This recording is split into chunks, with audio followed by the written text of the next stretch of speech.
Everyone, welcome to the static edge. आज हम इस वीडियो में देखेंगे 23 फरवरी के करंट अफेयर्स और उसे हम अपने स्टैटिक पोर्शंस के साथ लिंक करके पढ़ेंगे।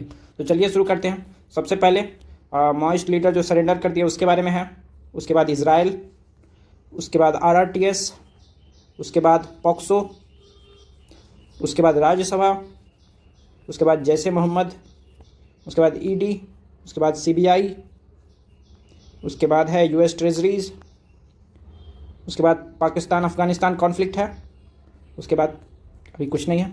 तो चलिए शुरू करते हैं। सबसे पहले highest ranking Maoist leader Devuji surrenders. तो तेलंगाना में कम्युनिस्ट पार्टी ऑफ इंडिया के हाईएस्ट रैंकिंग मेंबर जो है नक्सलिज्म से जुड़े हुए, उन्होंने सरेंडर कर दिया है। तो इससे जो है नक्सलिज्म की एक तरह से कह लेते हैं कमर टूट गई है। तो इसमें ज़्यादा कुछ तो नहीं है, बस थोड़े फैक्चुअल चीज़ें हैं कि 31 मार्च को होम मिनिस्टर ने माओइस्ट मूवमेंट को ख़त्म करने का डेडलाइन दिया है। नक्सलिज्म कब चालू हुआ? तो 1967 में नक्सलबारी वेस्ट बंगाल में। किसने किसने किया? तो चारू मजुमदार, कानू सान्याल और जंगल संथाल ने। तो अभी इससे रिलेटेड सबसे रिसेंट पे ये है कि बिहार डिक्लेयर्ड नक्सल फ्री। तो बिहार में नक्सलिज्म खत्म हो चुका है। अब आगे देख लेते हैं। तो 25 फरवरी को PM मोदी जो है इजराइल ट्रैवल करने वाले हैं। तो उसी पर नेतन्याहू साहब ने कहा है कि मेरे दोस्त की हिस्टोरिक विजिट होने वाली है। तो सबसे पहले इसके मैप बेस्ड क्वेश्चन ही ज़्यादा इंपॉर्टेंट हैं जो बार बार आते रहते हैं। तो मैप में ही चलते हैं सबसे पहले। तो सबसे पहले तो इजराइल, ये पूरा रीजन जो है ये लेवांत रीजन कहा जाता है। लेवांत रीजन में कौन कौन है? तो जॉर्डन है, इजराइल है, सीरिया है और लेबनान है। जॉर्डन, इजराइल, सीरिया और लेबनान। इजराइल की कैपिटल तेल अवीव यहाँ पर है। और एक इम्पॉर्टेंट पोर्ट अडानी को मिला है, हाइफा पोर्ट, पूछ सकता है। और इजराइल और सीरिया के बीच में है गोलन हाइट्स, ये वाला रीजन देख रहे हैं। तो ये डिस्प्यूटेड रीजन है इजराइल और सीरिया के बीच में। और वेस्ट बैंक, और ये वेस्ट बैंक हो गया, ये हो गया गाज़ा स्ट्रिप। और यहीं पे है डेड सी। डेड सी जो है second highest saline lake in the world है। तो हाईएस्ट सलाइन लेक कौन हो गई? तो लेक वैन टर्की में है।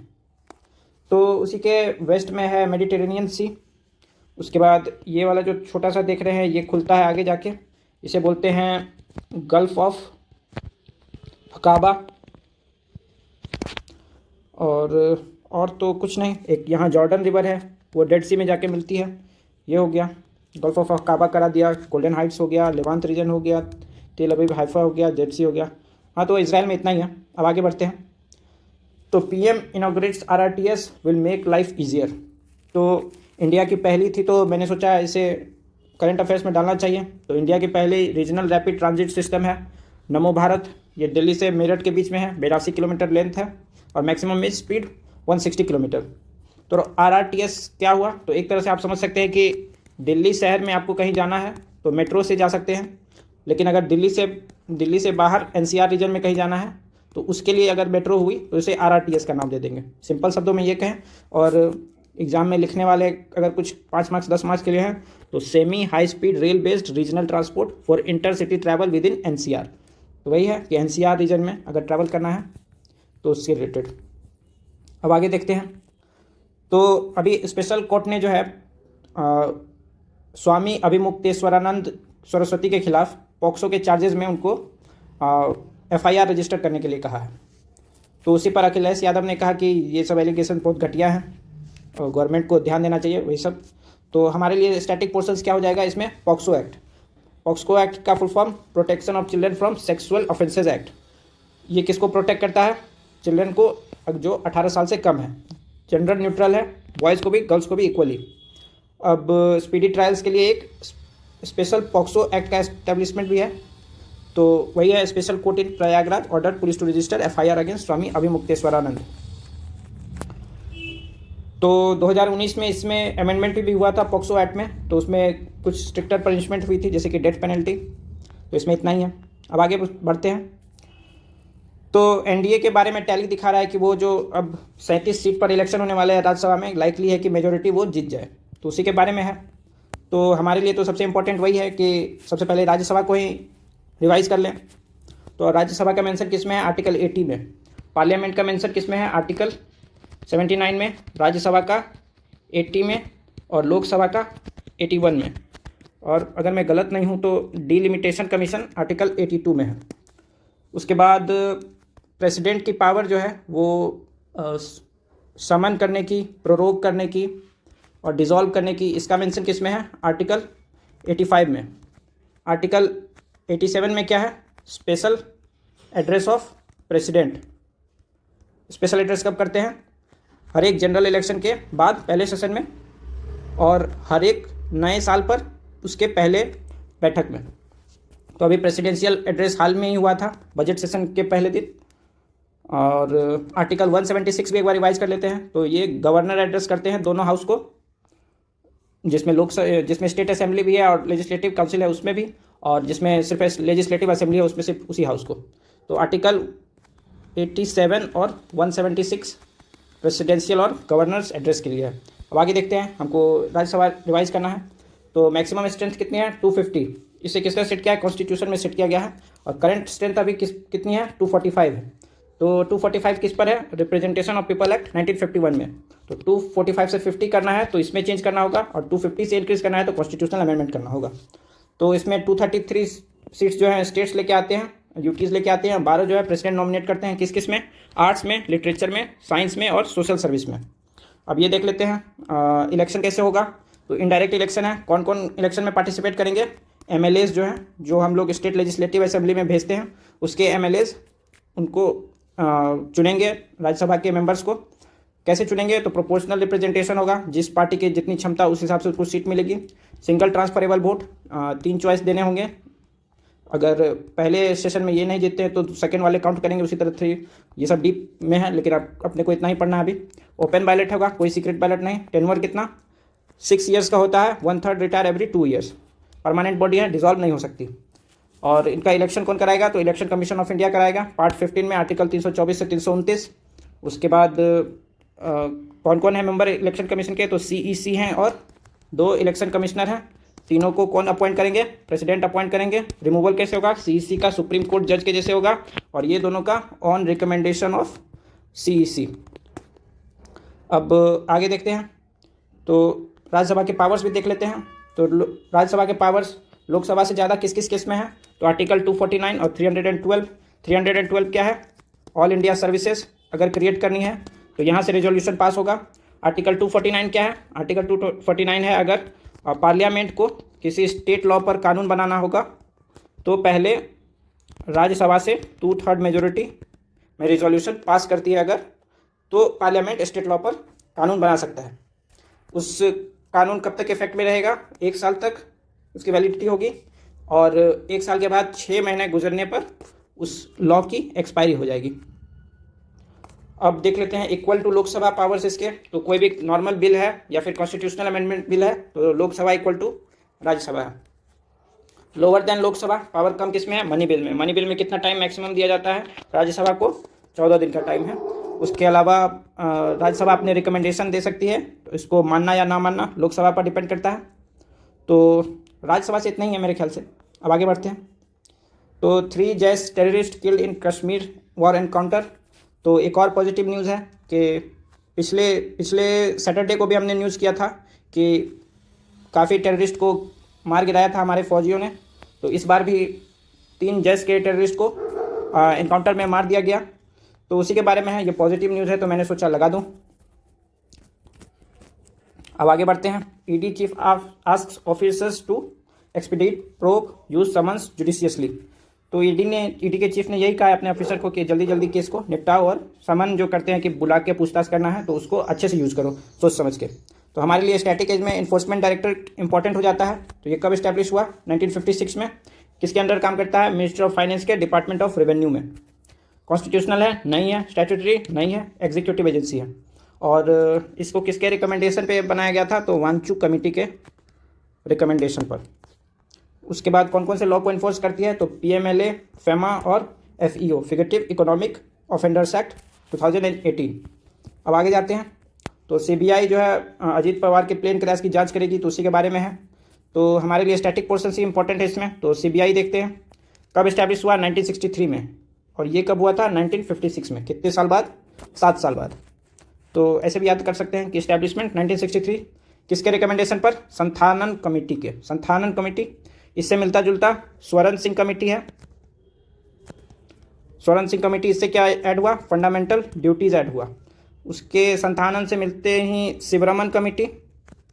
शिवरमन कमेटी से 1982 में नाबार्ड का एस्टैब्लिशमेंट हुआ।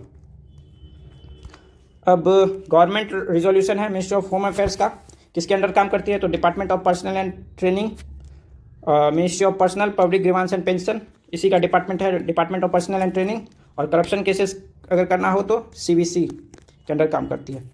पावर्स किससे मिलते हैं? Delhi police, Delhi special police establishment act 1946। Consent लेना पड़ता है अगर स्टेट में जाके काम करना हो तो जनरल कंसेंट है कि स्टेट जनरल कंसेंट तब देती है जब जनरली रूलिंग पार्टी की गवर्नमेंट हो स्टेट में भी। तो जनरल कंसेंट हो गया। और स्पेसिफिक कंसेंट कब मिलेगा? केस टू केस बेसिस पर मिलेगा।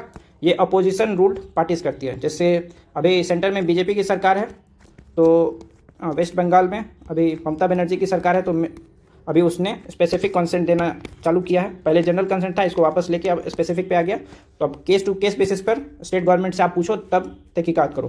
कब काम नहीं करेगा? अगर सुप्रीम कोर्ट या हाई कोर्ट का ऑर्डर हो तब इसमें स्पेसिफिक कंसेंट लेने की ज़रूरत नहीं है। अब आगे बढ़ते हैं। अपॉइंटमेंट कैसे होते हैं? तो एज़ पर लोकपाल और लोकायुक्त एक्ट 2013 सिलेक्शन कमेटी इसकी बनती है। तो PM, leader of opposition, chief justice of India, ये तीनों की कमेटी बैठती है और ये तीनों मिलकर अपने अपॉइंट कर देते हैं किसको? सीबीआई के डायरेक्टर को। टेन्योर कितना है? 2 ईयर्स से 5 ईयर्स तक एक्सटेंड हो सकता है। अब यही कमेटी किसके लिए रिकमेंडेशन करती थी? तो इलेक्शन कमीशन ऑफ इंडिया के लिए, लेकिन जो है अमेंडमेंट लाया गया और इसको हटा करके cabinet member appointed by PM, इसे ऐड कर दिया गया। अब आगे बढ़ते हैं। तो इंडिया ने अपने यूएस ट्रेजरीज में जो इन्वेस्टमेंट था उसको 18% तक घटा दिया है, तो उसी के बारे में कह रहा है। तो अब इंडिया जो है 15वें रैंक पर आ गया है। टॉप पर कौन है? जापान है, सेकंड में यूके, तीसरे पे चाइना। तो क्यों घटाया है सबसे पहले तो ये जान लें। तो देख रहे थे कि आप लोग ट्रेड डील होने से पहले कितने सारे टेंशन्स थे। कभी पाकिस्तान को बुलाकर उनको अवार्ड देना होता था, या फिर इंडिया के बारे में ये सब टैरिफ 50% लगा दिया। तो यही सब है, इसी के कारण जो है ट्रस्ट की फीलिंग जो है कम हो गई, तो ट्रेड टेंशन्स हो गए। उसके बाद सैंक्शन कर सकती है कंट्रीज़ को, जैसे रशिया पे जब उसने यूक्रेन पर हमला किया था तो उसके सारे फॉरेन एसेट्स जो है करेंसी रिजर्व को फ्रीज़ कर दिया यूएस ने। करीब करीब $600 बिलियन की एसेट्स को फ्रीज़ कर दिया था। तो सैंक्शन का रिस्क है और अनसर्टेनिटी है, तो पोर्टफोलियो भी डाइवर्स रखना पड़ेगा। यूएस पर इतना हम लोग ट्रस्ट कर नहीं सकते हैं, तो इसीलिए है। अभी इंडिया के फॉरेक्स रिजर्व कितने हैं? 725 बिलियन। ये इंपॉर्टेंट हो जाता है रखना। अभी टॉप होल्डर्स उसी पर Japan, UK, China, Belgium, Canada. India की रैंक कितनी है? 15th रैंक है। अब हम स्टैटिक एज पे जाते हैं। तो यूएस ट्रेजरीज होती क्या है? तो यूएस ट्रेजरीज मैं सिंपल बताऊं तो यूएस गवर्नमेंट को काम करने के लिए, डे टू डे काम करने के लिए पैसे चाहिए, ढेर सारे पैसे, लेकिन वो पैसे अभी उसके पास है नहीं। तो यूएस जो है ट्रेजरीज एक पेपर पर साइन करके देता है कि मुझे आप 1 लाख रुपये दो और कुछ दिनों बाद मैं आपको 1 लाख के साथ साथ 5,000 रुपये और दूंगा। तो 5,000 रुपये क्या हो गया? इस पर इंटरेस्ट हो गए और ये हो गया प्रिंसिपल अमाउंट। तो इसी के बारे में यही एक तरह से यूएस ट्रेजरीज है। तो यूएस ट्रेजरीज तो वहाँ की ट्रेजरी डिपार्टमेंट इसे इशू करती है और इंडिया के लोग जो है हमारे पास फॉरेन हम ट्रेड वगैरह करते हैं तो उसमें हमारे पास कुछ डॉलर्स बच जाते हैं, तो उससे हम जो है वो ट्रेजरीज खरीद लेते हैं। इस पर क्या मिलता है? हम लोग को इंटरेस्ट मिलता है और ये सेफ एसेट भी माना जाता है। तो हम लोग ने यूएस ट्रेजरीज खरीद लिया। तो यूएस ट्रेजरीज कितने प्रकार के होते हैं?